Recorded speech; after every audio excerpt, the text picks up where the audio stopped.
이번 시리즈의 제목은 하나님 중심으로의 전환입니다. 하나님 중심으로의 전환. 출애굽기 전체를 우리 같이 살펴볼 것입니다. 먼저 1장 1절부터 22절까지의 말씀을 살펴볼 건데요. 그 중에 20절을 우리 같이 함께 보도록 하겠습니다. 구약성경 82쪽입니다. 구약성경 82쪽 또는 83쪽에 보시면 출애굽기 1장 20절 말씀 같이 함께 읽겠습니다. 하나님이 그 산파들에게 은혜를 베푸시니 그 백성은 번성하고 매우 강해지니라. 아멘. 자, 이 말씀을 통해서 하나님을 모르는 세상의 모습, 이런 제목으로 같이 우리가 함께 나눌 텐데요. 하나님을 모르는 세상 가운데 하나님은 어떻게 일하고 계신가? 그 하나님의 일하고 계심을 우리가 함께 살펴봄으로 인해서 그 가운데서 지금도 이 구약성경 이 출애굽기 때 일하셨던 하나님이 지금도 일하신다라는 사실을 우리가 같이 살펴보도록 하겠습니다. 출애굽기의 주제를 보면 출애굽기의 주제는 이런 겁니다. 뭐냐면 누구를 섬기겠느냐, 누구를 섬기겠느냐.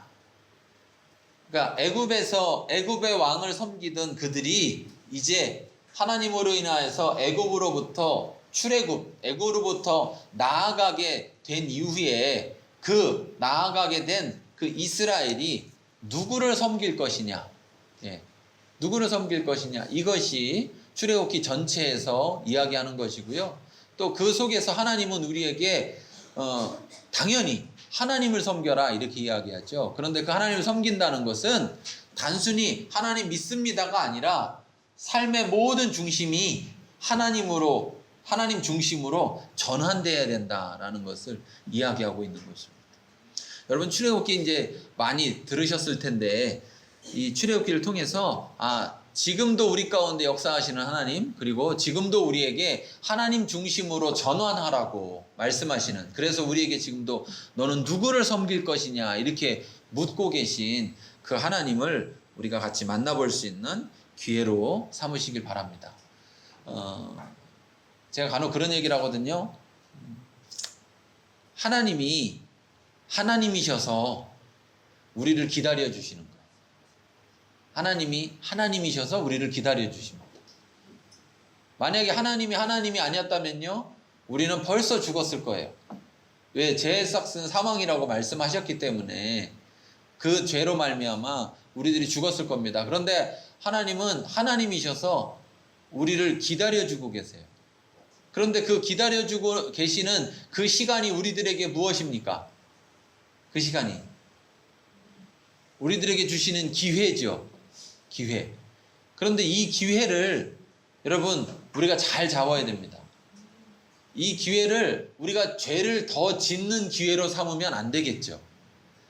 하나님 우리를 기다려주시는 이 기회가 우리가 죄를 더 짓는 기회가 아니라 우리가 하나님께로 돌아가는 기회가 돼야 됩니다. 이 출애굽기를 통해서 이스라엘 백성들의 모습이 어떤 모습이었는가를 살펴보고 나의 모습은 과연 이스라엘 백성과 다른가? 나는 정말 이스라엘 백성처럼 이 시대에 내가 그 자리에 있었다면 나는 이스라엘 백성과 다르게 행동했을 것인가? 나는 이스라엘 백성과 다른 생각, 다른 판단, 다른 행동을 했을 것인가? 이것들을 우리가 같이 한번 살펴보고자 합니다. 야, 고개 들어. 여기 봐. 뭐 하느라고 밑에를 이렇게 열심히 쳐다보고 있어. 자, 출애굽기 1장 1절 우리 말씀을 한번 볼게요. 1장 1절 애굽과 함께 각각 자기 가족을 데리고 애굽에 이른 이스라엘 아들들의 이름은 이러하니. 자, 야곱과 함께 애굽으로 내려간 그 야곱의 가족들을 이야기하죠. 자, 그래서 7절 읽겠습니다. 이스라엘 자손은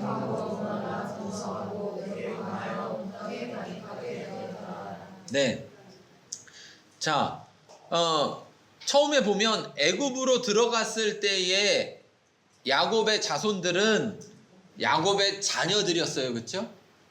그래서 총 70명 정도 되는 인원이 들어갔습니다. 5절에 보시면 야곱의 허리에서 나온 사람이 모두 70인이요 요셉은 애굽에 있었더라. 이렇게 이야기했습니다. 그런데 자 7절에 가니까 어떻게 됐습니까? 온 땅에 가득하게 되었더라. 온 땅에 가득하게 되었더라. 그러니까 애를 얼마나 열심히 잘났으면 애를 얼마나 열심히 잘났으면 온 땅에 가득하게 되었더라. 그런데 6절에 보니까 이렇게 말합니다. 요셉과 그의 모든 형제와 그 시대의 사람은 다 죽었다. 그러니까 어느 정도 시간이 지났을까요?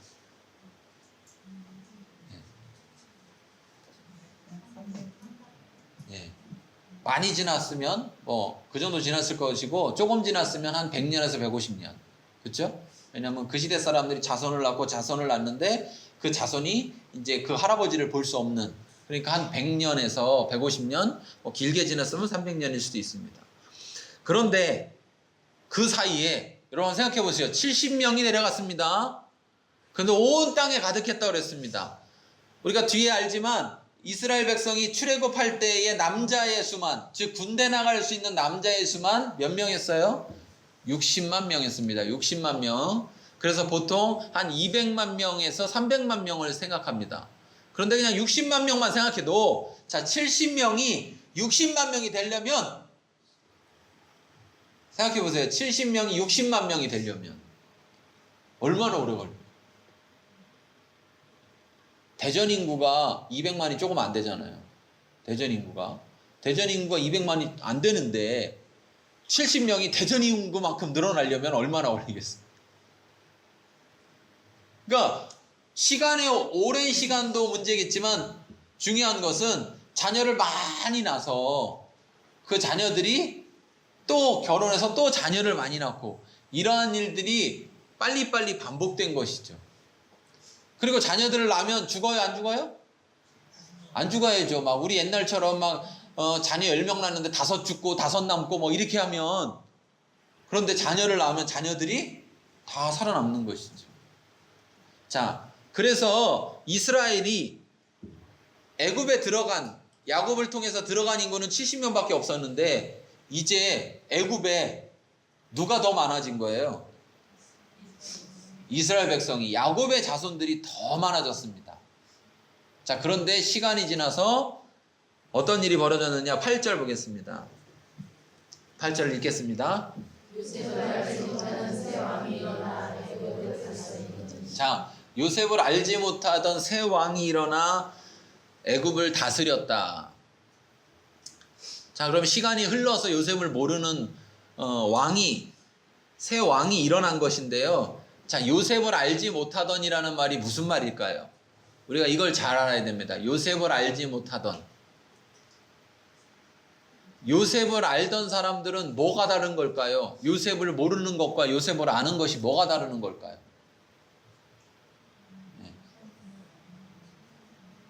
자, 요셉이 어떤 사람입니까? 애굽의 총리입니다. 그렇죠? 그런데 어떻게 총리가 됐습니까? 왕의 꿈을 해석해서 총리가 됐어요. 자, 그리고 요셉은 어떤 사람이냐? 창세기에 보면 계속해서 하나님이 저와 함께 계시니 형통하더라. 하나님이 저와 함께 계시니 범사가 형통하더라. 하나님이 저와 함께 계시니. 다른 사람들이 요셉을 볼 때 누구를 봤어요? 요셉과 함께 하시는 하나님을 봤다는 거예요. 자, 그러면 요셉을 알지 못한다는 건 무슨 말일까요? 하나님을 알지 못한다는 말이에요. 여러분, 세상은 하나님을 알아요, 몰라요? 하나님을 모릅니다. 이론적으로 하나님 아는 것은 하나님을 아는 것이 아니에요. 세상은 하나님을 모릅니다. 그리고 세상의 왕은 하나님을 알아요, 몰라요? 모릅니다. 몰라요. 세상의 왕은 하나님을 알지 못해요.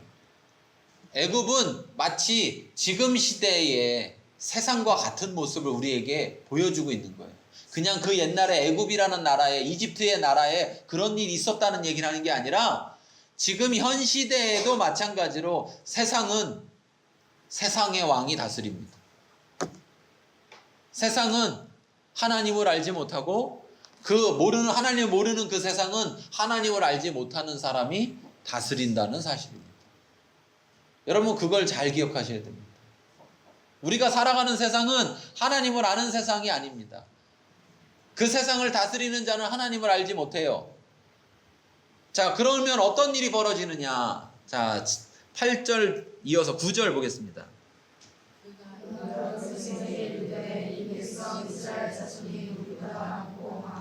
자, 그 백성, 이집트, 애굽 백성에게 말을 합니다. 뭐라고 말해요? 이 백성, 이스라엘 자손이 우리보다 뭐하다? 많다. 그리고 강하다. 자, 옛날에 요셉의 야곱이 내려가던 때에는요, 이스라엘 백성이 70명밖에 되지 않았고, 그들은 애굽 사람들의 종이었을까요? 종이 아니었을까요? 종이 아니었습니다. 처음 내려갈 땐 종이 아니었어요. 왜? 요셉이 총리라니까요. 요셉이 총리. 요셉이 그 나라의 총리. 근데 왕이 심지어 왕이 요셉보다 높은 건 자리밖에 없다고 말할 정도로 요셉이 그렇게 높은 그런 권력을 가졌던 사람이에요. 그러니까 그 형제들이고 그 자손들인데 노예 종살이를 했겠습니까? 안 했겠습니까? 안 했죠. 그런데 이제 하나님을 모르는 요셉을 알지 못하는 그 왕이 생기니까 요셉의 자손들, 그 형제의 자손들은 그들에게 있어서 어떤 존재예요? 부담스러운 존재가, 부담스러운 존재. 그래서 그들을 종으로 삼은 거죠. 자, 그런데 여기서부터 여러분 잘 보셔야 됩니다. 바보가 되느냐, 똑똑한 사람이 되느냐, 여러분 여기서부터 잘 보셔야 됩니다. 세상이 얼마나 어리석은지를 잘 보셔야 돼요. 자, 이스라엘 자손이 새로 생긴 왕에 의해서 다스려지는 애굽에서 종입니다. 종. 뭐라고요? 종. 그러면 종 많으면 좋아요, 나빠요? 종이 많으면 좋아요, 나빠요? 여러분 잘 대답하세요. 바보가 될 수도 있고 지혜로운 사람이 될 수도 있어요. 종이 많으면 좋아요, 안 좋아요? 이걸 바꿔서 말해볼게요. 직원이 많으면, 회사에 직원이 많으면 좋아요, 안 좋아요? 자, 직원이 능력 있으면 좋아요, 안 좋아요? 직원이 비리비리 하는 게 좋아요, 능력 있는 게 좋아요? 자, 종이 강한 게 좋아요, 시원찮은 게 좋아요? 네. 종이 시원찮아갖고 주인이 일해야 되면 종이에요, 종이 아니에요? 자, 지금 자기가 왕이고 자기 백성이 이스라엘을 종으로 삼고 있어요. 자, 그런데 지금 뭐가 문제라는 거예요? 회장님들이 이런 걱정을 하죠. 아, 우리 회사는 직원이 너무 많고 직원들이 너무 유능해. 그래서 걱정하죠? 걱정합니까? 어? 아, 우리 회사는 직원은 많은데 능력들이 없어. 이러면 걱정해야 되죠. 근데 우리 회사는 직원은 많은데 능력도 좋아. 걱정해야 되는 거예요? 자, 도대체 잘 생각해 보세요. 이 왕이 하는 말이 무슨 말인가? 이 왕이 하는 말이. 종이 많으면 좋아요, 안 좋아요? 안 좋아요? 종이 강하면 좋아요, 안 좋아요? 안 좋아요? 네. 종이 약하면 무슨 일을 시킬 수 있어요? 종이 조금밖에 없으면 무슨 일을 시킬 수 있어요? 근데 종이 많아요. 그리고 종이 세요. 그러면 많은 일을 시킬 수 있어요. 자, 그런데 10절 읽겠습니다.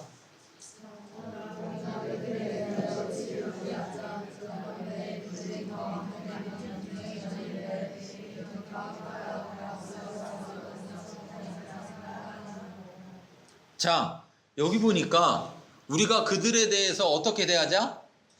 지혜롭게 대하자는 겁니다. 자, 자기들이 지혜 있어야 된다는 거예요. 근데 여기 말이 굉장히 이상하지 않습니까? 지혜 있으면 종이 많고 강한 것이 문제인가요? 문제가 아닌가요?